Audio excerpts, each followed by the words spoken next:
అందరికీ నమస్కారం. మాధవి లత గారు ఇప్పుడు ఈ సిచ్యువేషన్లో ఏం ఫేస్ చేస్తున్నారో వెరీ సారీ ఫర్ దట్. ఎందుకంటే ఒక మారల్ సపోర్ట్గా చెప్పగలుగుతాను తప్ప తన తన ఫీలింగ్స్ని అంటే ఎలా సాటిస్ఫై చేయాలో అర్థం కావట్లేదు. But what ever she's facing and what ever she's said ఇప్పుడు మీ అందరి ముందు చెప్పింది.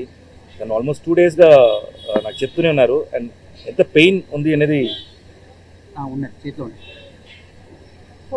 ఎంత పెయిన్ అనేది యాజ్ మనందరికీ సిస్టర్స్ ఉన్నారు, మదర్స్ ఉన్నారు, 100% మదర్స్ ఉండాలి.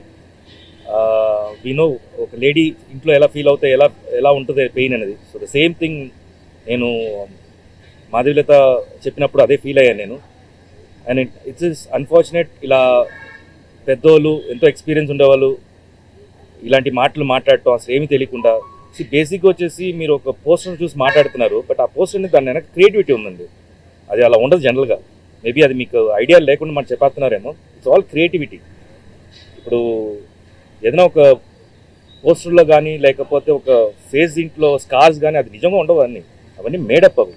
సో ఫస్ట్ బేసిక్గా నేను ఎక్కువ డీటెయిలింగ్ వెళ్ళట్లేదు, ఎందుకంటే నిజంగా కొన్ని మనం మాట్లాడి కూడా చాలామంది పిల్లలు కూడా చూస్తుంటారు ఛానల్స్ని. సో నేను కొంచెం లిమిటెడ్గా మాట్లాడుతున్నాను. అండ్ నాకు ఎప్పుడు అనిపిస్తుంది ప్రతి ఒక్కసారి పాలిటీషియన్స్ డిఫరెంట్ పార్టీస్ ఉన్నాయి, మీరు ఒకరు వచ్చేసి అట్ లాస్ట్ మీరు జనాల కోసమే మాట్లాడతారు అంటారు, కానీ ఎక్కువగా వెళ్ళిపోయి పర్సనల్ లైఫ్కి వచ్చేస్తున్నారు. అదేంటో తెలియట్లేదు. అది నాకు తెలిసి 12 yearsగా స్టార్ట్ అయింది. అది ఎక్కువ పర్సనల్ అటాక్స్కి వెళ్ళిపోతున్నారు అండ్ సినిమా ఇండస్ట్రీకి మీదకి వచ్చేస్తున్నారు. బేసిక్గా నేను ఒకటి ఎప్పుడు ఏమనిపిస్తుంది అంటే, మా ఆర్టిస్టుల గురించి మాట్లాడేటప్పుడు, అంటే మా ఆర్టిస్టు పాలిటిక్స్ ఫీల్డ్ ఎంటర్ అయినప్పుడు వాళ్ళ గురించి మాట్లాడేటప్పుడు ఎంతోమంది ఆర్టిస్టు పొలిటీషియన్స్ అయ్యారు. బట్ ఒక పొలిటీషియను నోన్ ఆర్టిస్ట్గా అవ్వాల. సో మా ఇండస్ట్రీ ఇంకా టఫ్ మీ పాలిటీషియన్స్కి ఇక్కడ, ఎందుకంటే ఒకరొకరు తిట్టేస్తే పాలిటిక్స్ అయిపోతుంది. అది దట్స్ పాలిటిక్స్ ఈ రోజుల్లో. నిజంగా జరుగుతుందా, వర్క్ జరుగుతుందా, లేకపోతే వచ్చేసి మా జనాలకి మనుషులు జరుగుతుందని పక్కన పెట్టేస్తే ఒకరు తిట్టుకోవటం మాత్రం ఎక్కువ అయిపోతుంది ఆన్ కెమెరా. సో బేసిక్గా మాకు కెమెరా ముందు నటించడం వచ్చు, బట్ జనరల్గా వచ్చేసి బయటగా నటించడం అనేది మీ దగ్గర నుంచి నేర్చుకోవాలి మేము. సో ప్లీజ్ మా జోలికి రావద్దు, మిమ్మల్ని రిక్వెస్ట్ చేసుకున్నాను అంతే. మీకు పార్టీ రకంగా లేకపోతే పాలిటిక్స్ రకంగా మీరు ఏమైనా మాట్లాడుకుని కానీ ఇండస్ట్రీని లాగొద్దు. దీంట్లో ఇండస్ట్రీ అమ్మాయిల్ని ప్లీజ్ లాగొద్దు. బికాస్ బతుకుతారం ఏమో అంటున్నారు, కానీ వాళ్ళు నిజంగా వచ్చేసి ఎంతో పెయిన్ఫుల్గా ఇండస్ట్రీలో లోపల వచ్చి ఆ తెర మీద వాళ్ళ ఫేస్ రావాలంటే దాని మీద ఎంతో కష్టం ఉంటుంది, డెడికేషన్ ఉంటుంది. అంత ఈజీ కాదు. సేమ్ మొగాలు కూడా అంతే.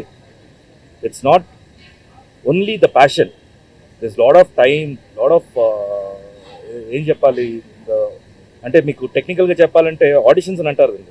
ఆడిషన్స్ ఎన్నో పొద్దున్న నుంచి నైట్ దాకా వచ్చేసి ప్రతి ఆఫీస్కి వెళ్తేనే గుర్తింపు ఎవరో ఒకరు గుర్తిస్తారు. So it's not that easy. So please మీ అందరికి రిక్వెస్టే, ప్రతి ఒక్కరికి నేను ఇండివిజువల్గా చెప్పట్లే, ప్రతి ఒక్కరికి రిక్వెస్ట్ చేస్తున్నాను, ఇండస్ట్రీ జోలికి రావద్దు please. Thank you so much.